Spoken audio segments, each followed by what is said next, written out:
কি স্বীকার কর। মাইরেন আমি চোর না আপা আপা ও মা গো আপা আমার আর মাইরেন আমার হাড্ডি ভেঙে যাবো ও কবিতা ওরে কবিতা কবিতা ওরে কবিতা আমার বাচ্চা আপা আপা কবিতা এই, তুই আমার ননদের সিরিয়াস কেমন কইরা? আপা আমি তো ওর লগে দেখা করতে আইছিলাম আর উকি ঝুঁকি দিয়ে আমি ওরেই দেখতেছিলাম ওর লগে তোর কি?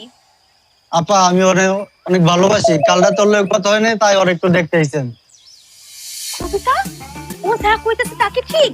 তুমি এরকম ভাদার মেয়েটা চোরের লগে প্রেম করো? না না না ভাবি, আমি তো ওরে চিনিই না। ও মনে হয় চোরই, বাঁচার লাগা মিথ্যা কথা কইতেছে। ও এখন আমারে চেনো না 2 বছর আমার সাথে ভালোবাসি এখন আমারে চেনো না কে আপনি? আমি তো আপনার জীবনে দেখিই নাই, আমি কেমনে চিনবো আপনারে? ওরে শালা চোরের বাচ্চা চোর, আজকে তোর একদিন কি আমার একদিন, দাঁড়া, আমার একদিন। ওরে বাবা ওরে বাবা দাঁড়া, দাঁড়া, দাঁড়া,